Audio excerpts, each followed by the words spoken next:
Hi, Anthony Carlo here with Mike Damergis for New York Sports Machine Gridiron Recap. And Mike, the Giants with a big comeback yesterday, a 30-20 win, but we must start with another embarrassing loss for Gangrene. Yeah, we'll get to the Giants in a second as they had that great second half comeback surge. But first, the Jets. What a disaster. They didn't even show up for this game. They lost 31-0. The Chargers had about 450 yards of total offense compared to the Jets' 150.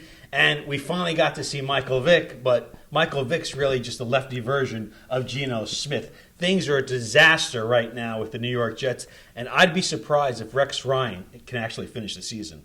The Jets are coming off of an embarrassing loss. Geno Smith cursing at fans. People calling for Michael Vick, and they come into this game with the San Diego Chargers doing something interesting, and they attack the thing the Jets are the best at, and that's their running defense. They're able to stop the run and stuff the run, and what Phillip Rivers does is he goes to the run game with Darren Oliver and then expands on destroying that suspect secondary. Yes, that household name of Darren Oliver lights up the Jets. Look, the Jets got torched, and a lot of the talk now is it Rex's fault? Is it Geno's fault? Is it GM John Idzik's fault? Really, you know what? It's everybody's fault, and quite honestly, Idzik should have got rid of Rex when he first came here. If you get rid of Tannenbaum, you got to get rid of Rex. Idzik did not give the Jets enough secondary this year. The big signing in the offseason was Eric Decker. He hasn't been healthy most of the year.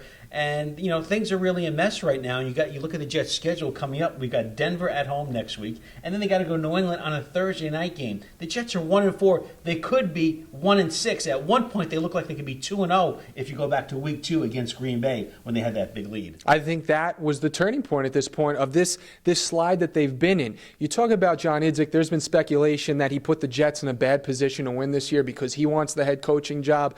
I mean, as you said, it's everybody's fault. And Michael Vick, you put him in. Listen, Rex Ryan had no other choice. I think at one point, no matter how many times he goes and says, Geno Smith is our starter, Michael Vick, he's got to get some snaps. And what happens is you have an out-of-prime veteran coming in who's been sitting on the sidelines for 4 weeks. What do you really expect from Michael Vick? Well, first of all, Michael Vick's a veteran quarterback. He should be ready. He should be prepared. But right from the get-go this year, he seemed disinterested. He knew he wasn't going to be the starting quarterback. He had no interest of it. And, you know, my concern is Rex has lost this team. I mean, news is coming out now that Geno Smith and a few teammates missed the team meeting on Saturday night because they couldn't get their time straight. Really, Geno? You're going to read blitzes in a defense and you don't know what time it is? This is a lack of discipline on the team, and it's been really inherent from day one for Rex Ryan and the Jets, but they were winning the first 2 years, so they got away with it. Now, time to go. I mean, when the starting quarterback doesn't make the team meeting on the night before the game,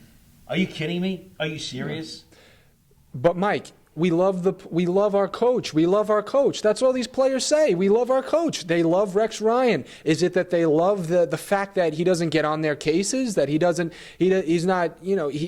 not brutal enough when he needs to be? I mean, that's all I hear from Jets players. We love our coach. You know, Rex all week has said, you know, Geno's our guy, like that song, Stand By His Man. I'd love to be Geno Smith. I would love to be Geno Smith and have the world on my side with Rex Ryan, no matter how bad I am. Well, right now you have a career 16 touchdowns, 27 interceptions, and 12 lost fumbles. That's 39 turnovers alone by Geno Smith. The Jets have a serious problem. They're going to have to rip this thing apart. Once again, I've been watching games for over 35 years for the New York Jets. And every 3 or 4 years, we've got to rip things up. We've got to rebuild. We've got to retool. It's always something with this team. And they are, as Rex Ryan said in the post-game press conference, you know, what fans we have left, and they are losing them. They are losing a fan base here at MetLife Stadium. And you got those pricey tickets there. It's not something you want to be doing. Jets, Jets. They're on their way. Lose. They're on their way down. And speaking of down, I don't think they've hit rock bottom yet. I think they have a little bit more to go. Because listen, Mike, when you hit rock bottom, the only place to go is up. I don't think that's the only place to go right now. I think they have room to go down even more. They've got 2 Hall of Fame quarterbacks coming up. Peyton Manning at home next week. They're free falling. Going to put up 50 points. And Tom Brady might put up 45. Then it's rock bottom. And that's a not great vintage Tom Brady, who was vintage this past week. Oh, he will for the Jets. Well, for the Jets, he'll rise to the occasion. Exactly. But the Giants did rise to the occasion, and they did so against Matt Ryan and a Falcons team that both teams came into this contest looking to put both of themselves above 500. The Giants came into this game feeling good. Falcons, on the other end, came into this game, I think, after a very tough loss against the Minnesota Vikings, where without Adrian Peterson, they ran all over them, 241 yards rushing. So what Tom Coughlin said to this team before the game is he told the G-men, listen, you guys were in this position a few weeks ago. You know how it feels to be down. They're going to come out and play hard. Tom Coughlin said the Atlanta Falcons are going to come out and they want to win this game. Giants were able to put a stop to it. They were able to put a stop to it, but the Falcons came to the game with three of their starting offensive linemen out. Initially, the Falcons were really imposing their will on the Giants, and they had a 10-point second-half lead, and it really took the second half for the Giants to wake up, smell the coffee, and win this game. And a couple of rookies, Odell Beckham and, of course, Andre Williams, a couple of rookies that really turned things around. Rashad Jennings left the game with an ankle sprain, had an MRI today, could miss a few weeks. So now we're looking at the rookies now for the New York Giants that are going to step in like a Beckham, like a Andre Williams, that are really going to take the baton. And if the Giants want to have the second-half surge and win the NFC East, which is certainly winnable, they're going to rely on these young players. And Eli looked good again. It's the third straight game they had at least 30 points.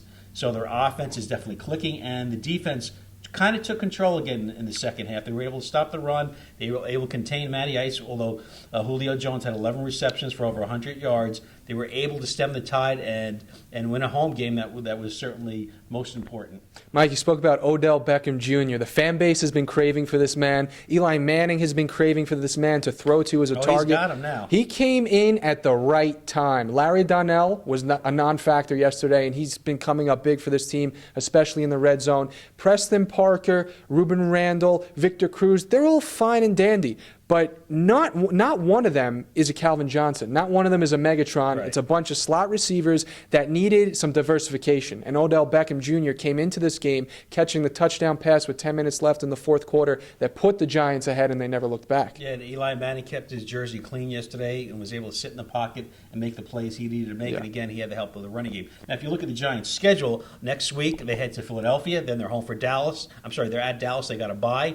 So right there, if they could maybe split those games, if they would have lost that game yesterday, they were 2-3, maybe 3-2-5 going into the break. Because if you lose a home game against the Falcons like that, you're in trouble. So if they could win one of these next two, they go into the break at 4-3. Then they got the Colts at Seattle, home for the 49ers and the Cowboys. If they could split those, they kind of put themselves to be in good position as the schedule looks a little lighter towards the end there. Put themselves in good position in a tough division. I mean, they're dealing with the Cowboys now and the Eagles, who have both been close to flawless so far. And you speak about Andre Williams. Andre Williams, I mean, listen, the way this guy is hurting defenders, lowering his shoulder, it's another example of a player. Rashad Jennings, granted, he was that guy rushing for over 100 yards per week.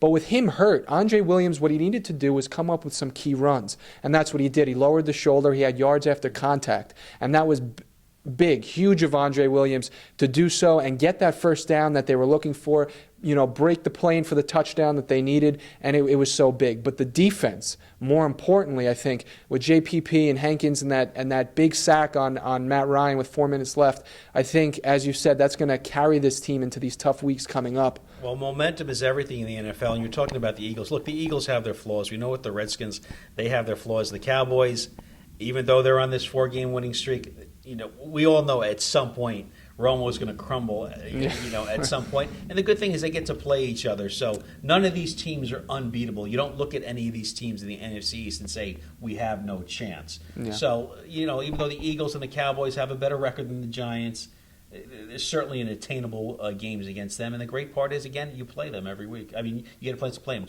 twice a year. Yeah, I think there's good things to come for the G-Men. I think that the way Eli Manning looks right now, as you said, he looks good. He's on the same page as his receivers. Well, more than on the same page. Yeah. They're excelling right now. They're excelling. He went from a C- to an A within a couple of weeks between games 2 and 3. Right, and there's obviously a lot of team chemistry moving forward.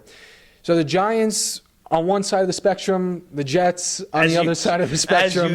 As usual. Yeah. Happy if you're a Giants fan right now. It's not easy being green. No, praying if you're a Jets fan. Is that why you're a closet Bears fan all these years? The '85 Bears, the best defense ever. Yeah, that is true. When we come back, we'll be discussing Derek Jeter and what the captain has meant to New York when we return on New York Sports Machine Diamond Notes.